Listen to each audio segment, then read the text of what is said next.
5 साल तक जब हम किसी भी काम से, जब हम इनके पास अपनी कोई भी मांग लेके गए 5 साल तक, आप सोच के देखो, हमारी बहनें जंतर मंतर पे बैठी रही, बोली हमारे मान सम्मान का सवाल है, ये बीजेपी का नेता हमारे साथ गलत हरकत करता है, हमें इंसाफ दे दो। बीजेपी की सरकार ने हमारी बहनों को सड़कों पे घसीटा, जूतों के नीचे रौंदा दिल्ली में। 5 साल तक हमारा युवा रोजगार मांगता रहा। जब भी युवा रोजगार मांगने गया, लाठियों से स्वागत किया इन्होंने। सरपंच अपना अधिकार मांगने के लिए चंडीगढ़ गए थे, इन्होंने लाठियों के साथ स्वागत किया, सड़कों पे घसीटा हमारे चुने हुए सरपंचों को। आप सोच के देखना, जो अन्नदाता पूरे देश का पेट भरता है, पूरी दुनिया का पेट भरता है, वो दिल्ली जाना चाहता था तो इन्होंने कहा दिल्ली नहीं जा सकते। उनके ऊपर गोलियां चलाई, लाठियां चलाई, आंसू गैस के गोले छोड़े, बोरियों में भर भर के पीटा। 2 बहनों के एक भाई शुभकरण को सीधे सीधे गोली मार दी। इतना अत्याचार किया। कहते दिल्ली नहीं जा सकते। क्यों नहीं जा सकते भाई दिल्ली? दिल्ली इसलिए नहीं जा सकते क्योंकि दिल्ली में जो सांसद आप चुन के भेजते हो, जो मंत्री बनाते हो, जो प्रधानमंत्री बनाते हो, उनके घर है दिल्ली में, इसलिए दिल्ली नहीं जा सकते। जब हम इनके घर जाते हैं तो हमें लाठियां झेलनी पड़ती हैं, हमें अपमान मिलता है, हमारा वहां पे काम नहीं होता। 5 साल के बाद ये हमारे घर आने वाले हैं। हमारे धर्म ग्रंथों में लिखा है शठे शाठ्यम समाचरित, जो जैसा है उसके साथ वैसा व्यवहार होना चाहिए। जब हम इनके घर जाते थे काम के लिए तो इन्होंने हमारा अपमान किया। आज ये हमारे घर आ रहे हैं वोट मांगने के लिए, इनके साथ भी वही व्यवहार होना चाहिए, इनको वोट नहीं देना चाहिए। दूसरी बात, 3 चीजें समझ लो, सारी बात समझ में आ जाएगी। पहली बात, जो इन्होंने किसान के साथ किया, जो इन्होंने किसानों के ऊपर अत्याचार किया, जो किसानों के खिलाफ साजिश की, जो किसानों को दिल्ली जाने से रोका। हमारा संविधान ये कहता है देश आजाद है, हम कहीं से कहीं तक भी जाना चाहें तो जा सकते हैं, दुनिया की कोई ताकत हमें रोक नहीं सकती, हमारा संविधान इजाजत देता है। इन्होंने कहा हम दिल्ली नहीं जा सकते। पहली बार आजाद हिंदुस्तान में यह कहा गया कि दिल्ली नहीं जा सकते। इसका मतलब हमारे संविधान की वो लाइन काट दी इन्होंने। बाबा साहब ने जो संविधान बनाया उसकी वो लाइन काट दी जो ये कहती है कि हम पूरे हिंदुस्तान में कहीं भी घूम सकते हैं आजादी से। इसका मतलब ये संविधान खत्म करने की दिशा में बढ़ रहे हैं। किसानों के ऊपर जो इन्होंने अत्याचार किया, अन्नदाता के ऊपर जो अत्याचार किया, जो कानून 750 शहादतों के बाद इन्होंने वापस लिया, वो एक एक जख्म याद रखना। महावीर भाई ने अभी कहा दिल्ली में जब गए थे, मुझे याद है आज भी वो दिन, अरविंद केजरीवाल जी को यह कहा गया था कि सारे स्टेडियम दिल्ली के जेल बनाने की इजाजत दे दो, जो भी किसान दिल्ली आएंगे उन सबको हम स्टेडियमों में बंद करते जाएंगे। अरविंद केजरीवाल जी ने कहा फांसी चढ़ानी है तो फांसी चढ़ा दो, लेकिन इस फाइल के ऊपर साइन नहीं करूंगा, एक भी स्टेडियम को जेल नहीं बनाने दिया दिल्ली के। इसलिए 13 महीने का लंबा आंदोलन चलाया। उसमें अरविंद केजरीवाल जी ने एक एक कार्यकर्ता को यह कहा था, अगर वहां आंदोलन में जाके झाड़ू मारनी पड़े झाड़ू मारो, पानी पिलाना पड़े पानी पिलाओ, खाना खिलाना है खाना खिलाओ, सेवा करो। वाईफाई की सुविधा दी, बिजली की सुविधा दी, पानी की सुविधा दी, वहां पे टॉयलेट की सुविधा दी, सिर्फ इसलिए कि अन्नदाता अपनी जायज मांग के लिए लड़ रहा था, किसी के सामने भीख नहीं मांग रहा था, अपने जायज हक की लड़ाई लड़ रहा था। और जो हक की लड़ाई लड़ता है उसका साथ देना हमारा कर्तव्य है। दूसरी बात, हमारे जवानों का क्या हाल किया इन्होंने। गांव में से पहले गुजरते थे, हर सुबह चले जाओ शाम को चले जाओ, सैकड़ों युवा तैयारी करते मिलते थे गांव के बाहर सड़क के ऊपर। वो सारी सड़कें वीरान कर दी इन्होंने। एक भी बच्चा अगर सेना की तैयारी करता मिलता हो तो मुझे बता दो आज के दिन में। क्यों? क्योंकि कहते हैं 4 साल में रिटायर कर देंगे सेना से। अरे हरियाणा तो वो भूमि है जहां मां अपने बेटे को यह कहती है कि बेटा अगर सीमा पे गोली लगे तो सीने पे खाना, पीठ पे लग गया तो देश का बदनामी हो जाएगी, परिवार की बदनामी हो जाएगी। ऐसे हरियाणा के युवाओं को ये हमें 4 साल में रिटायर करना चाहते हैं। ये अभी राजनाथ सिंह का बयान आया 2-3 दिन पहले, बोले 4 साल में रिटायर करना कोई खराब योजना नहीं है। कह रहे हैं उसके बाद नौकरी कर सकता है, उसके बाद IAS IPS लग सकता है लड़का। मैंने कहा राजनाथ जी आपकी उम्र हो गई 72 साल, मोदी की उम्र हो गई 74 साल, इनका तो अभी भी रिटायर होने का मन नहीं कर रहा और हमारे बच्चों को 21 साल में रिटायर करना चाहते हैं। जो हमारे बच्चों को भरी जवानी में रिटायर करना चाहते हैं, ऐसी सरकार को रिटायर कर दो इस बार, ऐसी सरकार को वोट मत देना। आप लोगों को यह समझने की जरूरत है। मैं आपसे पूछता हूं, मेरा तो खून खौलता है। बहन बेटियों के मान सम्मान पे कोई आंच आए, हमारी बहन बेटियों की तरफ कोई नजर भी उठा के देखे, आपका खून नहीं खौलता क्या? खून खौलता है कि नहीं खौलता? हमारे घर में हमारी बहन बेटियों के साथ अगर कोई तिरछी नजर करके भी देख ले तो हम उसको मारने काटने को तैयार हो जाते हैं। आप मुझे बताओ, वो भी तो किसी की बहन होगी, किसी की बेटी होगी। ओलंपिक में मेडल जीत जीत के जो लाए, जिनकी असमत को रौंदा गया दिल्ली में, जो जंतर मंतर पे धरना देने पहुंची तो उनको जूतों के नीचे दबाया गया, पुलिस के द्वारा सड़कों पे घसीटा गया। ये संदीप सिंह मंत्री है, बीजेपी का मंत्री था। इसने, हमारी एक जूनियर कोच बहन ने ये कहा कि इसने मुझे घर बुला के गलत नीयत से मेरे साथ गलत हरकत की। पुलिस में एफआईआर दर्ज हुई, चार्जशीट फाइल हुई, फिर भी बीजेपी बोली हम नहीं हटाएंगे अपने मंत्री को। इनकी नजर में हमारी बहन बेटियों की कोई इज्जत नहीं, कोई मान सम्मान नहीं। जो हमारी बहन बेटियों के मान सम्मान की तरफ गलत नजर से देखे उसको उखाड़ फेंको। इस सरकार को इनको सबक मिलना चाहिए कि हमारी बहन बेटियों की तरफ नहीं देख सकते। ये 3 पैरामीटर हैं, ये 3 बिंदु भी सिर्फ ध्यान में रख लोगे, आपकी उंगली कभी भी कमल के निशान की तरफ जा नहीं सकती किसी भी हालत में। हमने इतना कुछ झेला है, इतना कुछ झेला है हमने। ये हमारी कौम को बर्बाद करना चाहते हैं। कौन सा गांव ऐसा, आप अपने गांव से देख लो, कितने बच्चे विदेश चले गए, जमीन बेच बेच के, आधा आधा पौना पौना किल्ला जमीन आती है, बेच बेच के विदेश जा रहे हैं गैर कानूनी तरीके से। ये हमारे पूरी की पूरी युवा पीढ़ी को बर्बाद करना चाहते हैं। गांव के गांव खाली हो रहे हैं। हमने कभी सोचा भविष्य क्या होने वाला है? मैं आपको बताता हूं भविष्य क्या होने वाला है। मैंने बीतते हुए देखी है ये कहानियां, इसलिए बता रहा हूं आपको। अगर भगवान ना करे, बच्चा अगर विदेश गया है जमीन बेच के, गैर कानूनी तरीके से विदेश जाते हैं सारे बच्चे, 90% से ज्यादा विदेश में जा रहे हैं गैर कानूनी तरीके से। भगवान ना करे पीछे से अगर मां बाप का देहांत हो गया, कुछ गड़बड़ हो गई, आग देने के लिए भी वापस नहीं आ सकता वो बच्चा जिसको पाल पोस के अपना पेट काट के बड़ा किया मां बाप ने। मेरे पास फोन आया एक पिता का एक बार रोते हुए, बोला बेटे को हमने जमीन बेच के विदेश भेजा था, उसका एक्सीडेंट हो गया, वहां पे उसकी मौत हो गई। 15 दिन हो गए, रो रो के उसका बाप मुझे फोन पे बता रहा था, बोला 15 दिन हो गए मैं अपने बेटे के शरीर को वापस नहीं ला पा रहा, मेरी अंतिम इच्छा यही है, मैं उसको आग देना चाहता हूं, मदद कर दो। गिड़गिड़ा रहा था मेरे सामने। 5-6 दिन तक हमने पूरी अपनी बाहर जो टीम है हमारी आम आदमी पार्टी की, सारी टीम लगाई।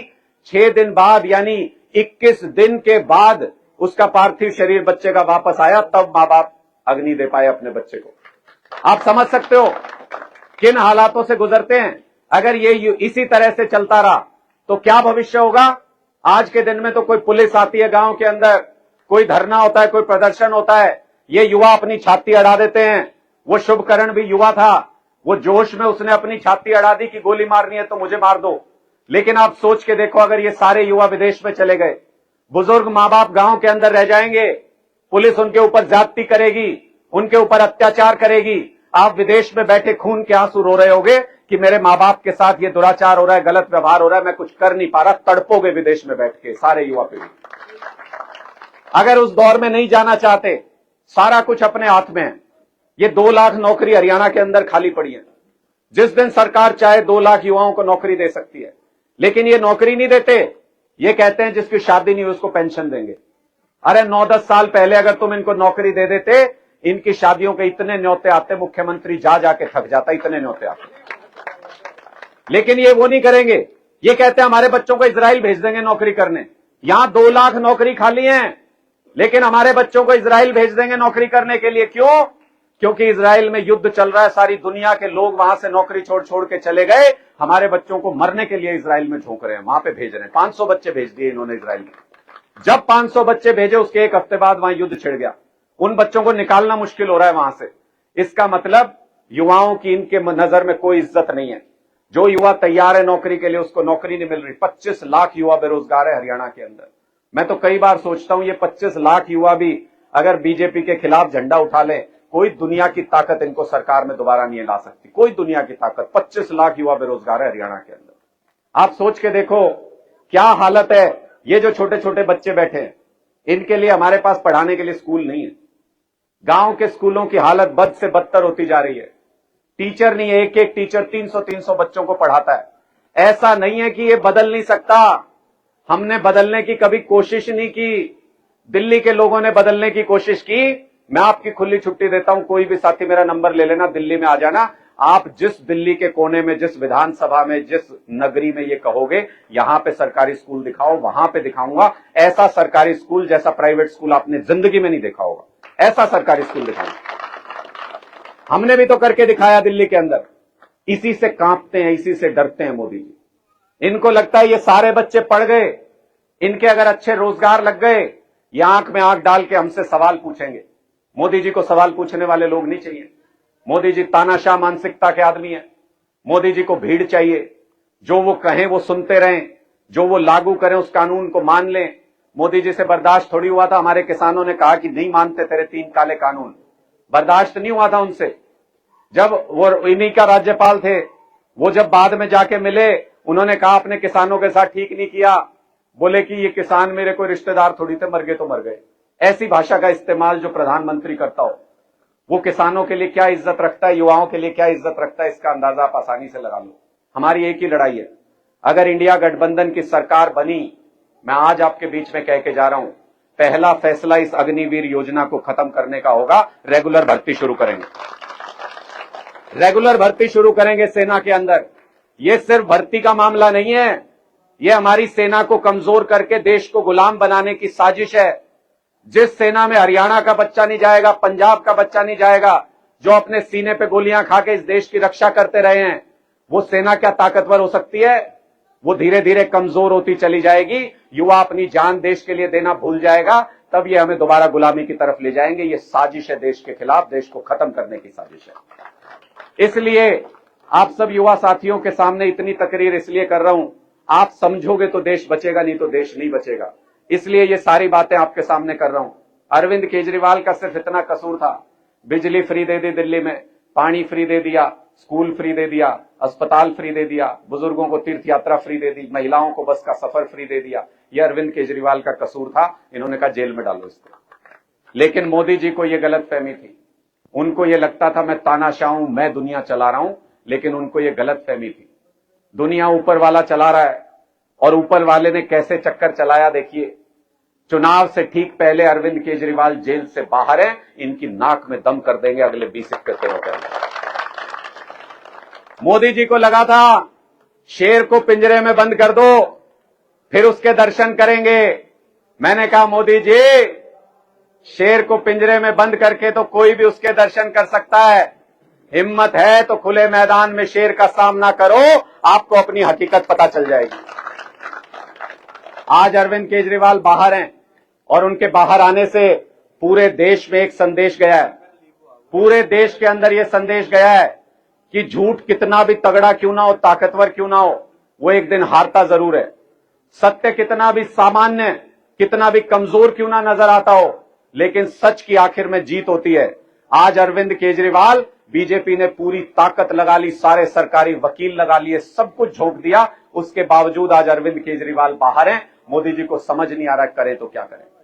पहला सवाल जो अरविंद केजरीवाल ने जेल से बाहर निकल के पूछा, आप समझना कि वो कहां तक सोचते हैं, कहां तक बात करते हैं। ये सारे बीजेपी वाले पूछते थे, बोले इंडिया गठबंधन का प्रधानमंत्री कौन होगा, कौन होगा। ये हमारी लड़ाई कराना चाहते आपस में। अरविंद केजरीवाल जी ने बाहर निकल के पूछा, हम तो बाद में बताएंगे, पहले तुम ये बताओ कि बीजेपी का प्रधानमंत्री उम्मीदवार कौन होगा, क्योंकि 75 साल का होने वाला है मोदी। इन्होंने खुद कहा था 75 साल में बीजेपी के सारे नेता रिटायर हो जाएंगे। आडवाणी रिटायर हो गया, मुरली मनोहर जोशी रिटायर हो गया, सारे 75 साल के नेताओं को इन्होंने रिटायर किया। अब मोदी की बारी है, 1 साल बाद वो रिटायर होने वाला है। मान लो अगर ये जीत भी गए, इनसे पूछो पहले तुम्हारा प्रधानमंत्री कौन होगा, पहले पूछो। ऐसा तो नहीं कि ये तड़ी पार अमित शाह को देश का प्रधानमंत्री बनाने की साजिश कर रहे हैं, जिसको गुजरात से तड़ी पार किया गया था एक केस के अंदर कि गुजरात में मत घुसियो, कानून व्यवस्था बिगड़ जाएगी। ऐसे व्यक्ति को देश का प्रधानमंत्री बनाने की साजिश रच रही है भारतीय जनता पार्टी। पहले 3-4 राउंड के अंदर, पहले मोदी जी के भाषण सुने थे शुरू में, कह रहे थे 400 पार, 400 पार। अब मोदी जी 40 पार भी नहीं बोल पा रहे अपने किसी भाषण में। पिछले 10 भाषण उठा के देख लेना, 4 राउंड की वोटिंग के बाद 10 भाषण उठा के देख लो पिछले। मोदी जी 40 पार के लिए भी कॉन्फिडेंट नहीं है कि 40 पार आएंगी कि नहीं। मैं आज आपको बता के जा रहा हूं, हर फेज की वोटिंग का एनालिसिस हम करते हैं। 300 से ज्यादा सीटें लेके इंडिया गठबंधन की सरकार बनने जा रही है केंद्र के अंदर, 300 से ज्यादा सीटें लेके। इसलिए आप सब लोगों से यह निवेदन है कि झाड़ू का निशान है कुरुक्षेत्र के अंदर। कोई कांग्रेस का है तो झाड़ू के निशान पे वोट देना है, कोई आम आदमी पार्टी का है तो झाड़ू के निशान पे वोट देना है, कोई लेफ्ट पार्टियों का है तो भी झाड़ू के निशान पे वोट देना। आप सबका निशान झाड़ू का निशान है कुरुक्षेत्र के अंदर। वोट की सिर्फ 2 ढेरी हैं इस बार, सिर्फ 2 ढेरी हैं वोट की चुनाव के अंदर। कौन कौन सी? एक अंधभक्तों की ढेरी है।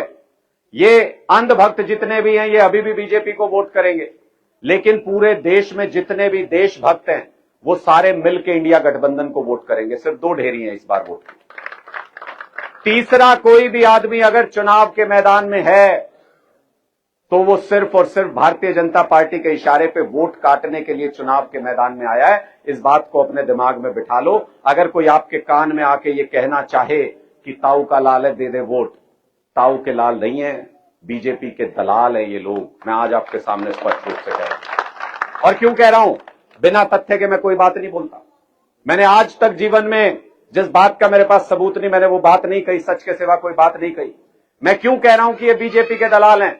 मैं इसलिए कह रहा हूं 750 किसानों की शहादत के बाद भी जो आदमी राष्ट्रपति के चुनाव में बीजेपी को वोट कर सकता है, जो आदमी राज्यसभा के चुनाव में बीजेपी को वोट कर सकता है, जो आदमी बीजेपी की सरकार बचाने के लिए हरियाणा में विधानसभा से बाहर जा सकता है वोटिंग के टाइम पे, जो राजस्थान में बीजेपी के उम्मीदवारों की प्रचार करता है, जो यमुनानगर में जब यहां पे चेयरमैन बनना था तो बीजेपी की मदद करता है।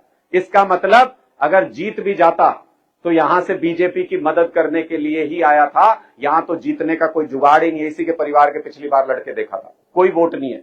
पिछली बार तो ऐसी स्थिति भी नहीं थी, इंडिया गठबंधन भी नहीं था, तब भी इनके कितने वोट आए थे उस पर नजर डाल लो। तो जीत तो सकते नहीं। इसका मतलब वोट काटने के लिए चुनाव के मैदान में है, इसका मतलब बीजेपी की मदद करने के लिए चुनाव के मैदान में है। अगर कहीं हम भटक गए, एक वोट भी अगर बट गया, इधर उधर चला गया, जात पात के नाम पे, धर्म के नाम पे, तो आप समझ लेना आप भी 750 किसानों की शहादत के कसूरवार होगे। आप भी उसमें हिस्सेदारी करोगे।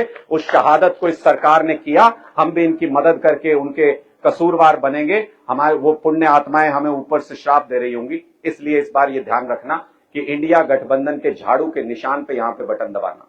एक आखिरी बात मैं आपके बीच में कह रहा हूं, इसलिए सावधान कर रहा हूं क्योंकि चुनाव नजदीक है। ये बीजेपी वाले अफवाह फैलाएंगे, कहेंगे मशीन सेट है, व्हाट्सएप पे मैसेज आएगा, कहेंगे मशीन सेट है कि मैं को नहीं होगा, मोदी आवेगा दोबारा। कहते हैं कि नहीं कहते? मैसेज पढ़े हैं ऐसे व्हाट्सएप पे? मैं बताता हूं इनकी सेटिंग। इनकी सेटिंग हमने पंजाब में भी ठीक करी है और इनकी सेटिंग दिल्ली में भी ठीक करी। सारी मशीनों की सेटिंग ठीक कर दी दोनों जगह। वो फॉर्मूला आज आपके बीच में भी बता के जा रहा हूं। क्या फॉर्मूला है? इनकी पूरी ताकत ये लगा लेंगे ना तो 2-4-5% की हेरफेर कर सकते हैं। इतना बटन दबाना झाड़ू के निशान पे, मशीन भी चिल्ला चिल्ला के ये कहने लगे कि कमल मैं तेरी मदद नहीं कर पाऊंगी, इस बार मेरे बस की बात नहीं।